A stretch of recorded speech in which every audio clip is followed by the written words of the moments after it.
cerkvi svetega Martina v Ponikvi.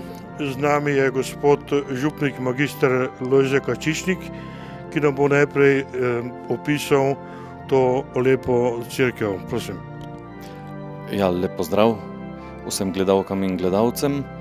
Ja, v tej cerkvi, v katero prihajamo in je posvečena svetemu Martinu, lahko seveda opazujemo zelo veliko elementov. Seveda prvotno gre za versko zgradbo, za cerkev, za prostor, ki je posvečen Bogu in tudi vključuje nekatere arhitekturne in tudi umetnostne elemente, ki jih lahko tukaj opazujemo in se veselimo, ker je tega veliko. Govorimo o bogati cerkvi z tega vidika. Ja, prav zdaj smo tukaj v osrednji ladji, ki je zelo široka, bolj kot običajno v naših cerkvah. Tukaj vidimo, da gre skoraj za dvoranski tip te cerkve, ki je seveda tudi zelo bogato opremljen. Glavni del pa potem seveda v prezbiteriju, se pravi v oltarnem delu, kjer vidimo glavni oltar in zdaj v zadnjem obdobju je postavljen dodatno še daritveni oltar. Cerkev stoji na zelo starih temeljih, prav sedaj potekajo okrog cerkve arheološka izkopavanja, kjer odkrivajo, da je pred to cerkvijo stala pred njo že prejšnja cerkev, zato smo vedeli, tudi je bilo pri raznih delih že nakazano, da so temelji nekako približno v tej širini glavne ladje, se pravi tega osrednjega dvoranskega prostora.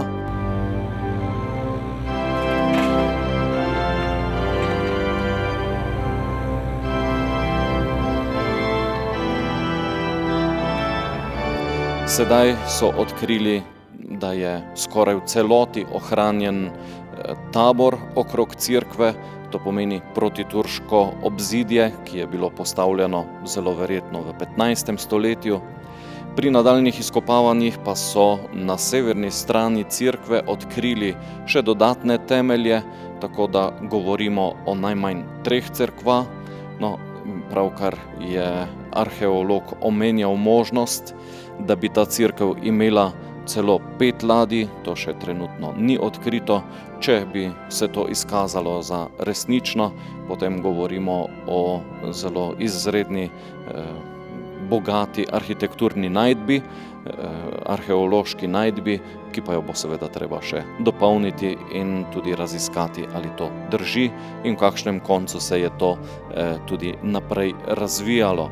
No, to, kar pa vemo, je pa, da ta cerkev stoji tukaj že vsaj 250 let, torej to imamo dokumentirano oziroma zgodovinskim spominom izpričano, da so to cerkev gradili v letih 1732 do 1760, ko jo je na dan svetega Jakoba posvetil goriški nadškof Mihael Atems, tako da je danes 252 let od posvetitve te cerkve. Ja, posebne slovesnosti danes tukaj nimamo, zato ker tole obletnico posvetitve po starodavnem običaju praznujemo na Belo nedeljo. Tako je od nekdaj bilo v navadi in to smo tudi ohranili. Izjema je bila pred 2 letoma, ko je bila okrogla obletnica. Takrat smo pa seveda želeli ta sam dan, obletni dan, tako obeležiti in ga tudi slovesno praznovati, potem pa zopet na star spominski dan, se pravi na Belo nedeljo, na nedeljo po veliki noči. Ja, cerkev so gradili kar nekaj časa, prvoten zagon je hitro obnemel, potem nekaj let ni bilo, ne vemo točno iz kakšnih razlogov, velikih gradbenih del, potem tam okrog leta 1750 ali 55 pa so ponovno cerkev od 1,5 metra zastavljenih zidov hitro pozidali in dokončali in tudi potem relativno hitro opremili notranje oltarje. takoj je prišel mojster iz Slovenj Gradca, Janez Jurij Merci, ki je cerkev opremil s temi čudovitimi oltarji.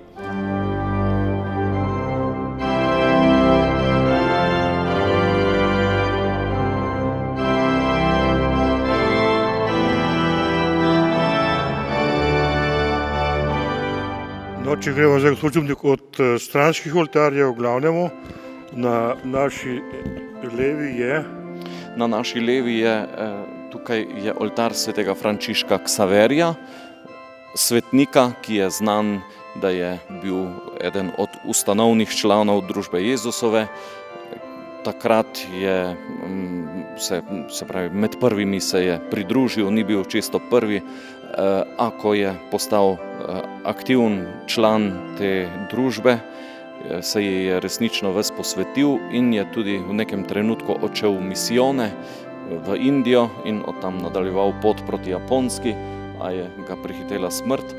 No, značilno zanj je seveda prav to, da je kot misionar veliko krščeval, zato vidimo tudi tega otroka, ki ga krščuje v Indiji, vsaj tam v Kerali, pa tudi gor proti Bangladešu ali proti Pakistanu so seveda ljudje zelo temne rase, tako da imamo občutek, kot da smo sredi Afrike, ampak seveda gre za Indijce, ki jih krščuje. Ob njem je tudi ustanovitelj jezuitov, Ignacij Lojolski, na drugi strani pa priljubljen svetnik sveti Anton Padovanski.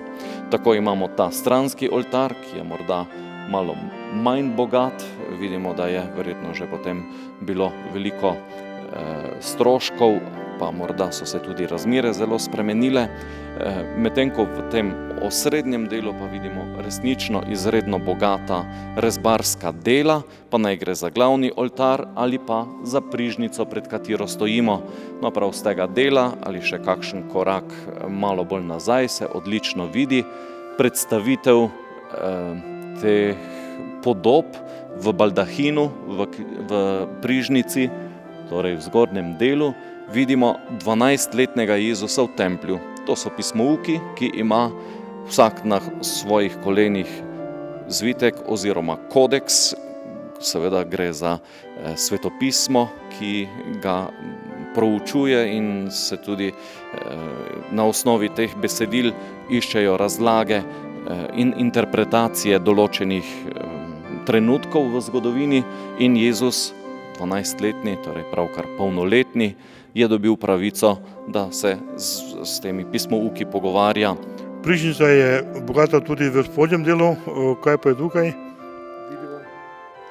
Ja, tukaj imamo še upodobitev raznih drugih svetopisemskih prizorov, ja, veliko je zanimivih.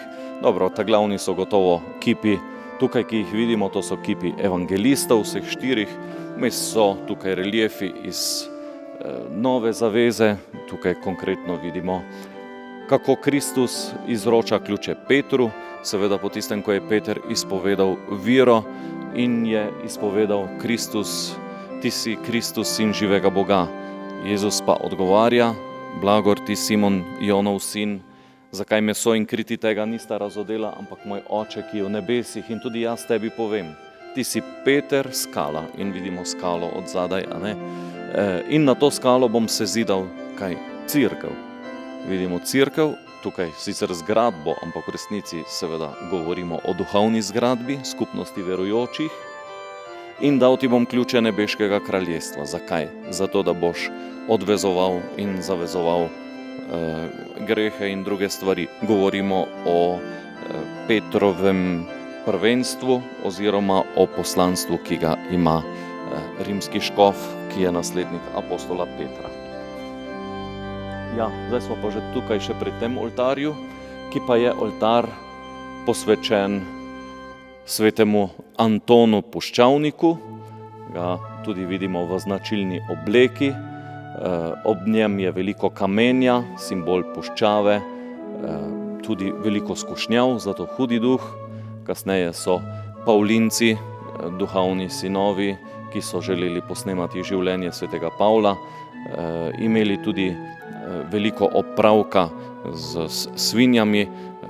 Mislim, da so jih gojili predvsem zato, ker so se ukvarjali z zdravilstvom, in ker so se ukvarjali z zdravilstvom, so potrebovali tudi veliko masti in so jo pridobivali na ta način, da so imeli veliko svinj, od katerih so potem lahko uporabljali njihovo mast.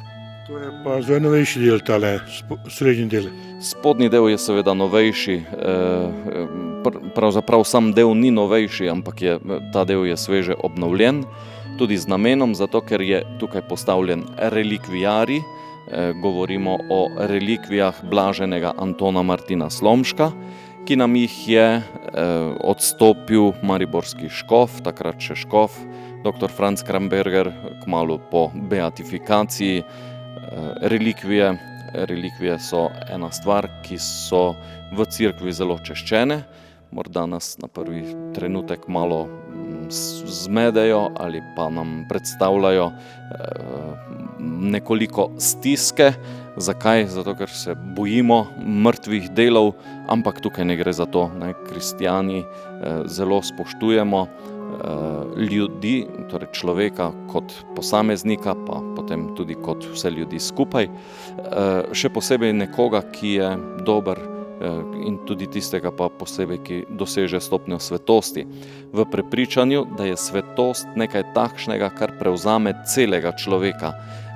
Nekaj tako močnega, da ga ne more zapustiti niti v trenutku smrti ne. In zato so posmrtni ostanki ali pa grob, svet prostor, svete stvari, ki jih častimo, radi tja romamo, ker nas to spodbuja, da bi odkrili življenje tistega svetnika, da bi se tudi sami trudili za življenje, za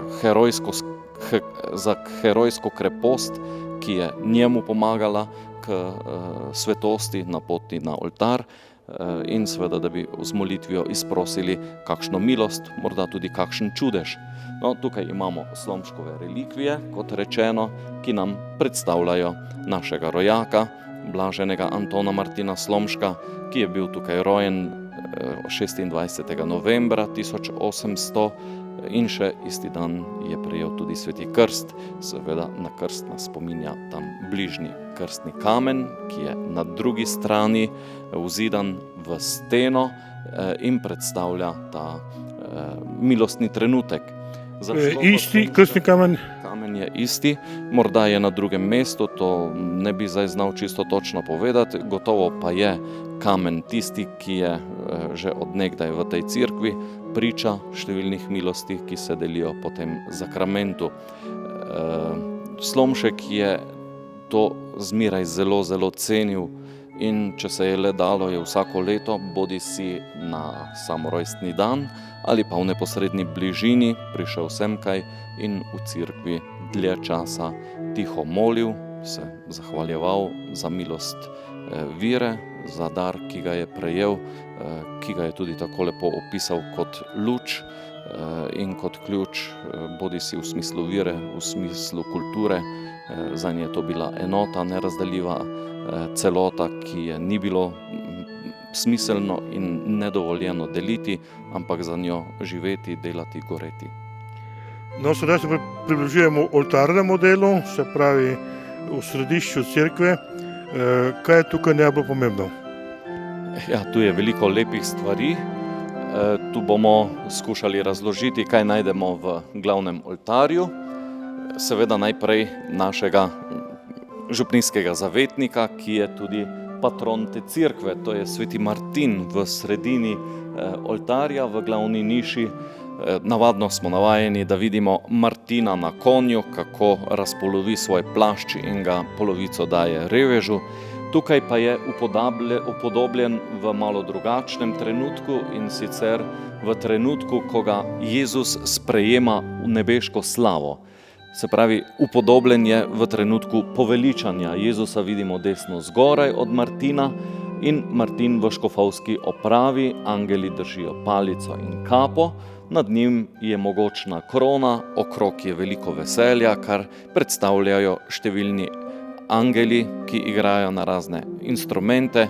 Zdaj, ker nismo dovolj uglašeni na duhovno glasbo, morda ne slišimo, kako prepevajo. Ali pa, kako kdo, ne?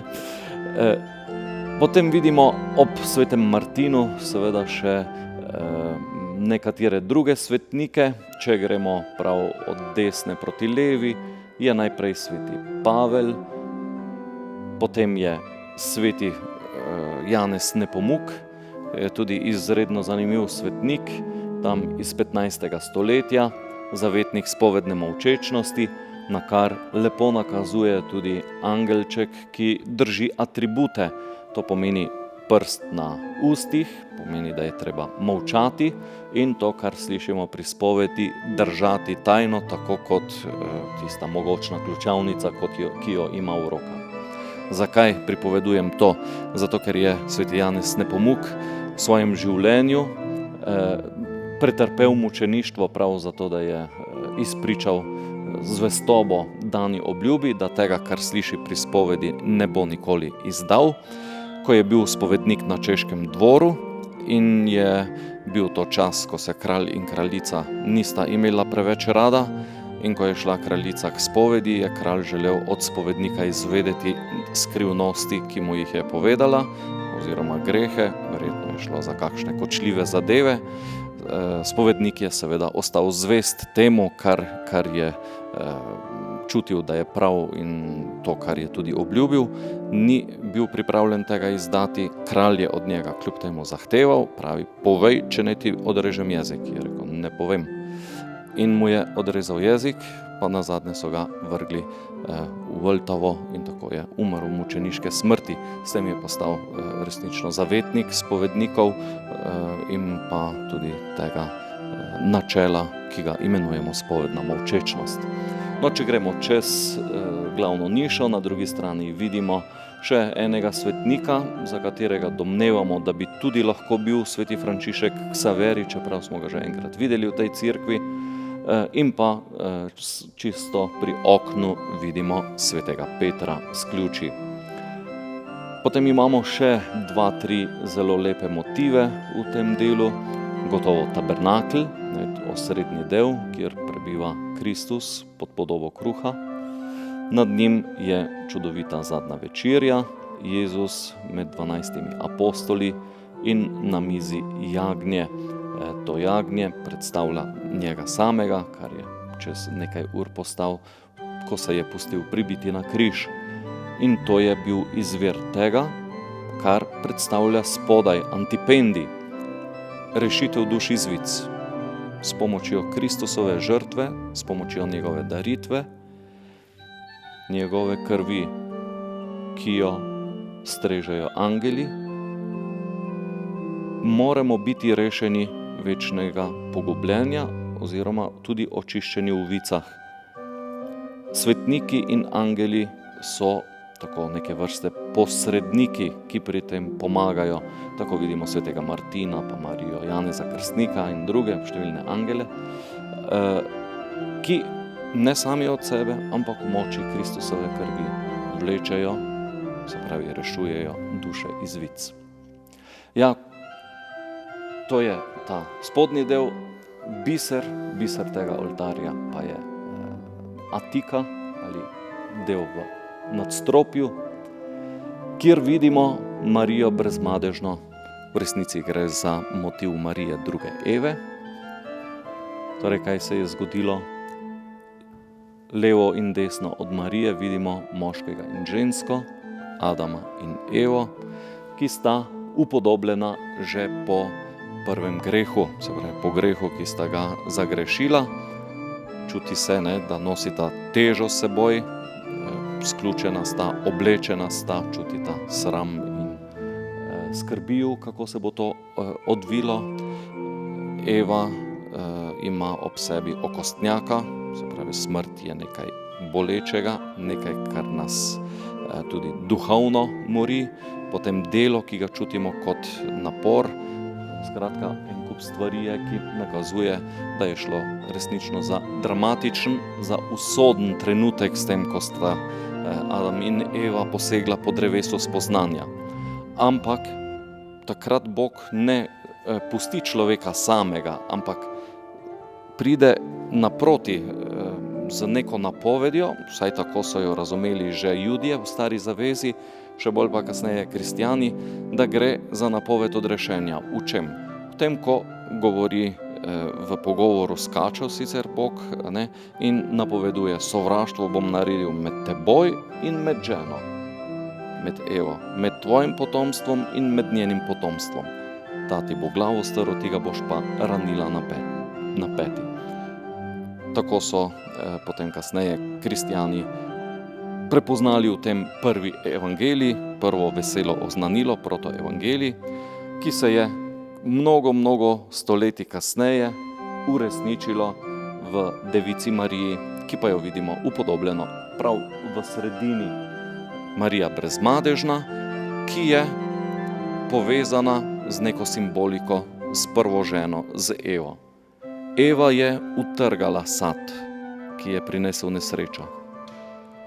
Marija je prinesla svoj sad, ki je Jezus. Tam vidimo malega Jezuščka, ki je v moči Svetega Duha, vidimo simbol Svetega Duha nad Jezusom, to je golobček. Celoten svet, na katerem Marija stoji, zopet spravil z Bogom Očetom, ki je najbolj na vrhu.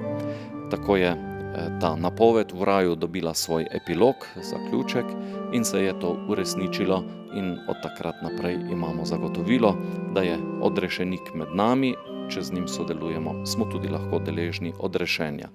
Marija pa je dobila vzdevek, da je druga Eva. Tako imamo tukaj malo Svetega pisma, malo umetnosti v rezbariji, se pravi v tej poznem baroku, ki prehaja v rokoko, izredno lepo izdelano. Potem si lahko z lahkoto prikličemo v spomin še kakšno pesem, ki je na primer Lepa si lepa roža Marija, tista znamenita kitica: kar nam je Eva nesrečna zgubila, roža Marija nam je zadobila, ki je rodila Jezusa, milega nam zveličarja. Tako da je tukaj res zelo večplastno povezano to, kar je srčika našega oznanila in naše vire, in ga tukaj lahko velikokrat opazujemo. Z veseljem ga tudi razložim, ko pridejo romarji. Ja, tako, to je približno. No, vidimo, da imate lep daritveni oltar, to je sedaj že po reformi koncilski. Kdo je pa to naredil? Ja, se pravi, ta del prezbiterija je bil preurejen, mislim, da leta 1991 ali vsekakor tam v 90-ih letih preteklega stoletja. Zato je poskrbel moj predhodnik, gospod Miha Herman. Načrte za to pa je naredil arhitekt France Kvaternik. Takrat so potem tudi to dopolnili in oblikovali ta prezbiterij v tem duhu, kot ga danes vidimo, in mislim, da se kar lepo dopolnjuje in usklajuje s tem izredno bogatim glavnim oltarjem. Ja, drugače, cerkev je seveda, kot rečeno, hitro takrat okrog leta 1760-70 bila opremljena za oltarji. Tam 1890 so cerkev tudi poslikali, to je opravil umetnik Jakob Brolo, ki je sicer poslikal več cerkva tukaj na Slovenskem Štajerskem.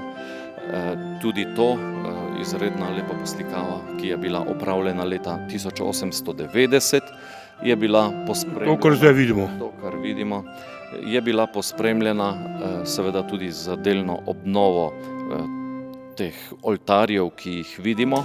Tudi v precejšnji meri je bila takrat opravljena pozlata. Domnevam, zdaj to so delali pred mano, tako da čisto zagotovo ne, ampak glede na restauracijo tega spodnjega dela oltarja je zelo verjetno, da je tudi glavni oltar bil narejen v podobnem tonu ali podobnem tonu, kot vidimo prižnico, kasneje pa je bilo dodane veliko pozlate, torej tam okrog leta 1890. Poslikave pa so tudi bile popravljene in delno restaurirane po kozjanskem potresu, ki je bil leta 1974, ta obnova pa se je zgodila okrog leta 1980, torej po nekaj letih. Kaj so bile velike razpoke? Bile so, ja, je bila cerkev precej porušena. Tukaj je bilo če govorimo o tem področju, kar precej hiš razglašenih za nevarnih za bivanje in so jih porušili, zgradili nove. Tudi drugod je bilo veliko možnosti, da so hiše ali na novo zgradili ali jih dopolnili, renovirali. Tudi šola je bila takrat nova, no cerkev pa je utrpela večje poškodbe, ampak ni se pa prav podrla in so se odločili, da je še primerna za sanacijo, hvala Bogu. Takrat so tudi dali te železne vezi notri in tako je ohranjena ta čudovita kulturna dediščina, ki je sama po sebi zelo lepa, primerna za občudovanje, še bolj pa seveda, če vemo, da imamo tukaj dragocenega gosta, ki je Jezus.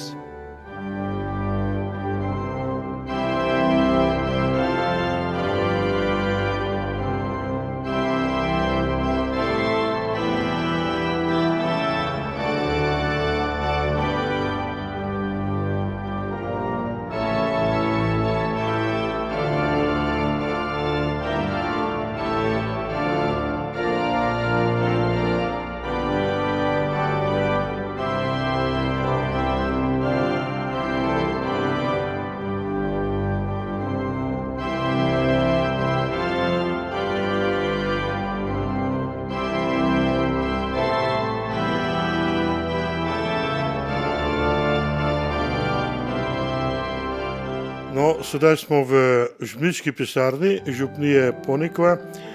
Gospod župnik, kakšne dokumente tukaj hranite, ki so pomembni ali pa so v zvezi z blaženim Antonom Martinom Slomškom? Najbolj temeljni dokument je gotovo krstna knjiga, ki opisuje in zarisuje čas njegovega rojstva in krsta. Jo imamo tudi tukaj, tako vidimo to naslovnico, ki prikazuje, da je to knjiga, ki obsega rojstva med letoma 1782 in 1802. No, tako 1800 najdemo tudi letnico in pa datum, ko je bil tukaj rojen in krščen Anton Martin Slomšek. Malo polistamo, tako z lahkoto najdemo, ker je ta stran bila že večkrat odprta. Tukaj je na tem delu en vpis, en vnos, ki je kasneje bil podčrtan z rdečo. Ko je postal škof, so ga označili in spodaj pripisali postal knezoškof Lavantinski.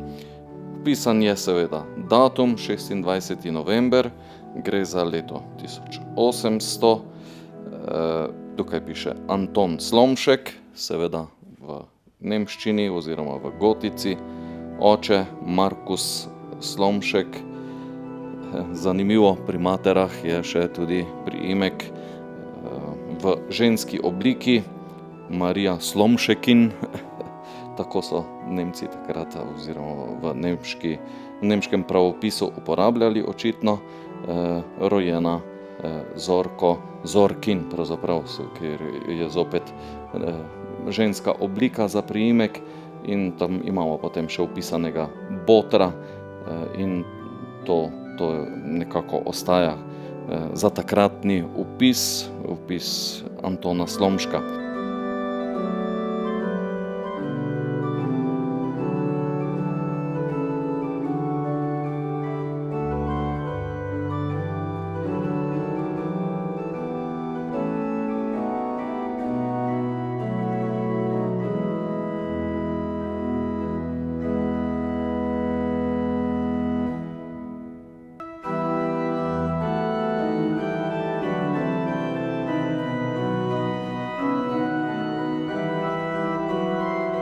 To je prva župnija, ki ima svojega svetnika na Slovenskem. Se pravi, prvega modernega svetnika, ja. Morda še lahko tukaj pri krstu omenimo kot zanimivost to, ne. Navajeni smo Anton Martin Slomšek, se pravi tudi Martin. V krstni knjigi ga seveda ne najdemo, zato ker je to ime si pridal šele ob škofovskem posvečenju. Predvsem v spomin na svojega birmanskega botra, ki ga je izbral kot tistega, ki je najbolj obvladal verouk. Morda tudi v spomin na župninskega zavetnika. Tako s tem bi mogoče lahko res to njegovo tesno povezano z domačim krajem, opisali, da je bila vse skozi zelo prisotna. Ja, potem druga stvar, ko sprašujemo, kje je upisana Birma in ostalo mašniško škofovsko posvečenje, tega posebej ni, zato ker to očitno takrat ni bil predpis, da morajo vse upisati, bil je predpis, da morajo voditi knjige, kjer je šlo predvsem za upis, kdo je bil rojen, kdo so starši, kdaj je bil rojen, pa boter, ne, da je krščen, se pravi, to je bil predpis, to se je zahtevalo, medtem ko ostale stvari so se pa verjetno razvile v kasnejšem obdobju in še takrat pač tega niso beležili.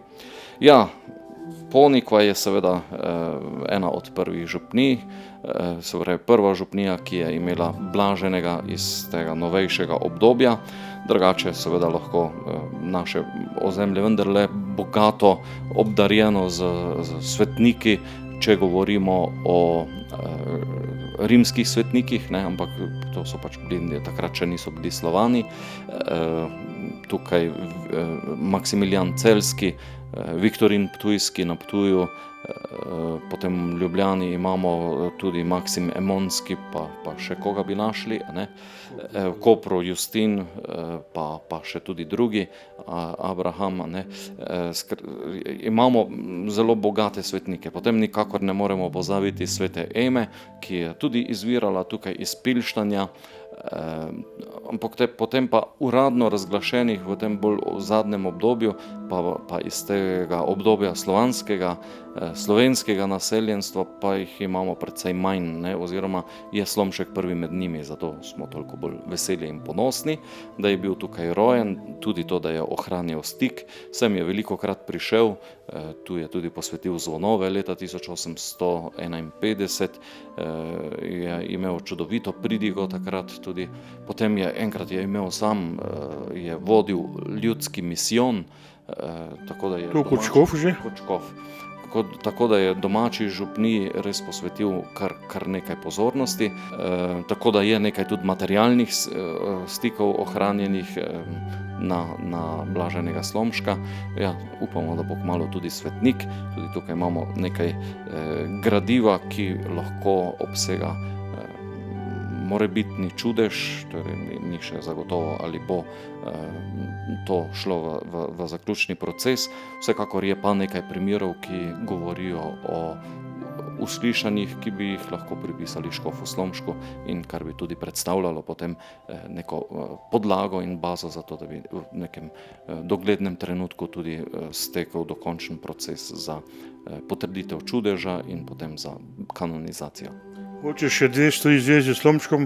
Prva je, kje je dokumentacija ob razglasitvi za blaženega. To je na škofiji, se pa je dokument, ki je prišel iz Rima o tem, ali je to tukaj, potem imate relikvije tukaj ali na škofiji, to zdaj v zvezi z razglasitvijo za blaženega. Ja, škofija je tukaj naslovnik, ki te stvari ima in na katero se je vse usmerjalo. Govorimo o mariborski škofiji, ne, zvore, ker je bil Slomšek, je bil škof v Mariboru, pristojna škofija je bila Maribor in te stvari tako zmeraj tečejo preko škofije, tudi če gre za, ali pa preko redovne skupnosti, ne, v primeru, da gre za redovnika. Če pa gre za laika, tudi preko škofije, ne, to je škofija je pristojna za organizacijo in tudi za potem oblikovanje hranjenja tega arhiva. Jasno, da ima mariborska nadškofija arhiv, ki je primeren za hranjenje tega, ima profesionalen arhiv, v tem smislu so stvari tam. Potem kopijo tega imamo, tistega uradnega materiala dokumentarnega, ki je bil predan kongregaciji, imamo tudi v Slomškovi rojstni hiši, ki je tukaj v naši župniji in je spremenjena v spominsko hišo, en del tudi temu delu beatifikacije. Tam vidimo tudi kakšne materiale iz samega poteka in pa predvsem to zaključne 3 zvezke dva zvezka zgodovinske pozicije in pa zvezek za čudež, potem pa tudi te dekrete, ki so sproti prišli, ne, ko najprej dovolijo škofijski postopek, potem razglasijo herojske stopnje in je mogoče klicati ga za častitljivega služabnika, za božjega služabnika, za častitljivega božjega služabnika in končno potem tudi dekret, s katerim je potrjeno, da je postopek uspešno rešen v korist tega, da se razglasi sama papežova potrditev, in tako to pa najdemo v spominski sobi v naslomu. No, zdaj še mogoče besedo dve o tem, kako po vašem mnenju je v ljudeh se nekako ustalila ta zavest, da je tukaj živel in da vse to, kar se je dogajalo v škofiji do razglasitve za blaženega, kako je to v zavesti tukajšnjih župljanov? Tukaj, no, gotovo lahko rečemo, da so tukaj ljudje resnično veseli in ponosni, da je naš rojak med blaženimi, tudi da je nekdo, ki je se resnično tudi znašel in zavzel za stvari, ki so šle v dobro, skupno dobro. Končno, da je tudi škof od tukaj. Nažalost pa moramo priznati tako, ne, da zelo veliko duhovnih poklicev pa tukaj ni bilo, ne, tako da zmeraj je bil kakšen, ni jih bilo pa zelo veliko in morda se to tako tudi čuti v določeni zavesti ljudi. Drugače pa seveda je tukaj kar nekaj stvari, ki je povezanih s Slomškom, je tudi pot slavnih ponkoških mož, ki vključuje Slomška, Slomškovo domačijo. Tako najdemo, je pa seveda še potem tudi kaj druga, ne, tukaj najdemo tudi duhovnika Mihaela Zagajška, ki je bil nekoliko starejši od Slomška, njegov prijatelj, od njega je dobil znameniti kalopški rokopis, domnevamo, da je prišel prav preko Zagajška v Slomškovo knjižnico, tam so ga našli.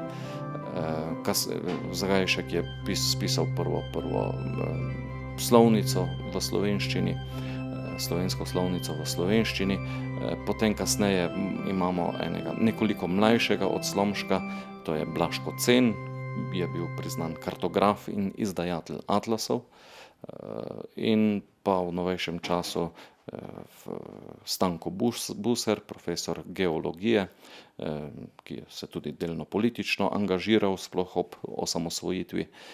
Tukaj je bila rojena Štefka Drolc, tako da imamo več ljudi, ki so se uveljavili, ampak seveda med njimi zavzema primat in častno mesto prav škof Slomšek.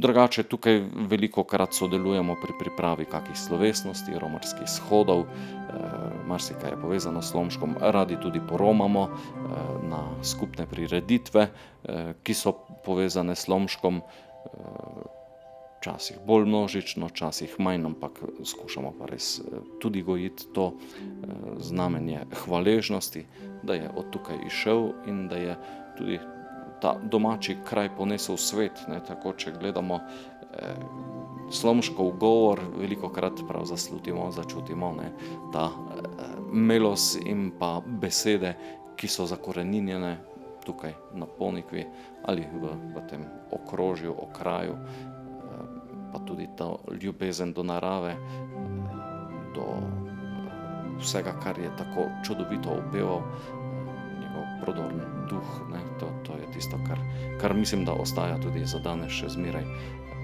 nekaj tega, kar nas nagovarja in kar je nagovarja in sem prepričan, da še bo nagovarjalo.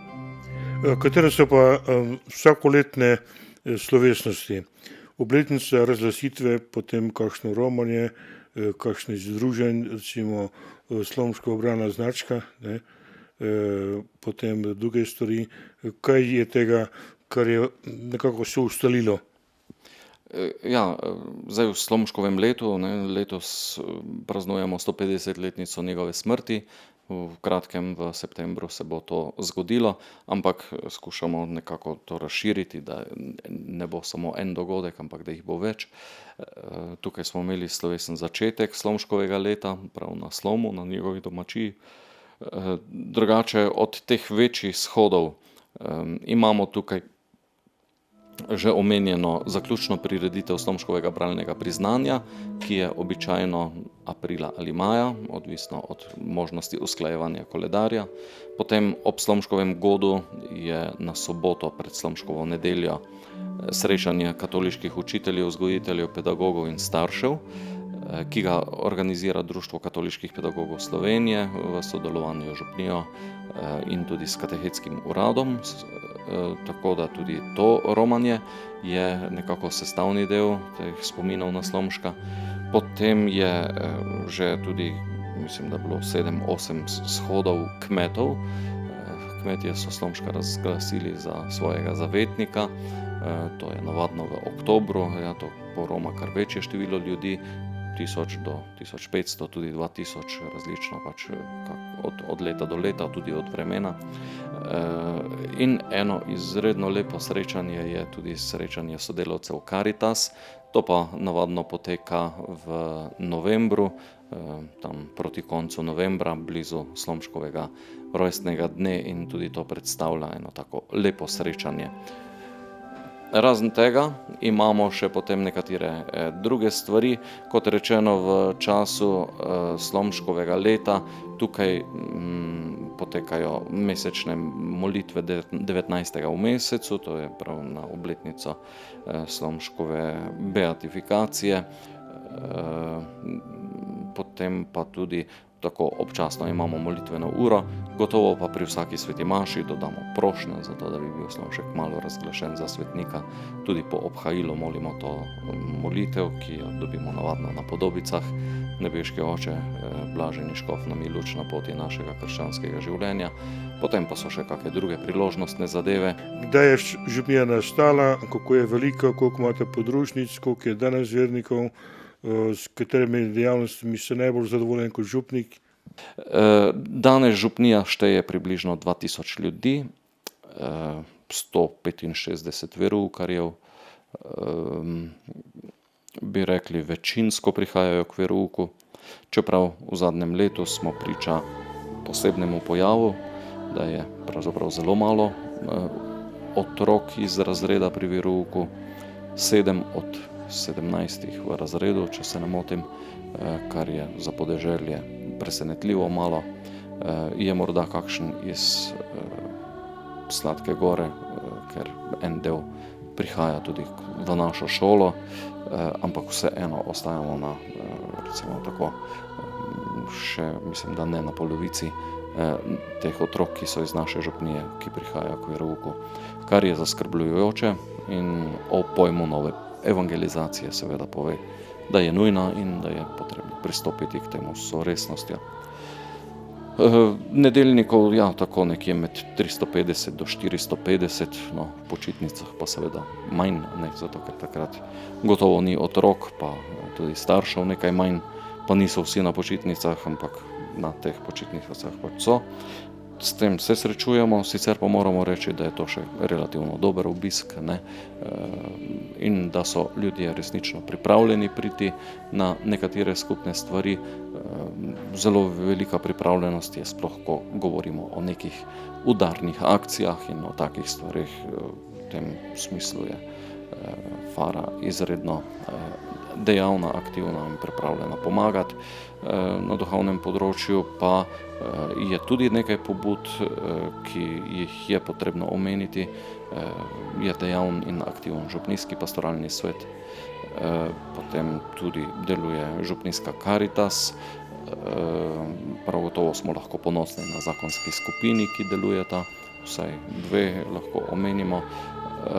Potem poskušamo tudi z biblično skupino, bralcev je kar precej, bralcev Božje besede, ministranti, skupino Slomškovega bralnega priznanja. Ponikva brez pevskih zborov ne bi bila Ponikva, torej zelo dejaven pevski zbor, tako odrasli pevci, pa tudi otroški pevski zbor, tako 2 zbora lahko mirno naštejemo, pa verjetno bi lahko še kaj omenili. Tudi smo vzpostavili skrb vaščanov ali posameznih vasi za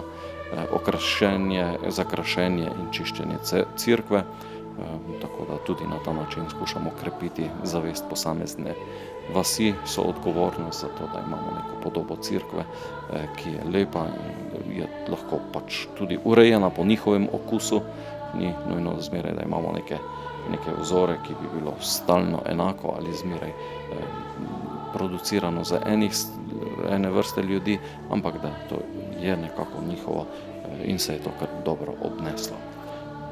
Kaj pa prehod iz ljudske vere v osebno vero, to opažate tukaj večje premike?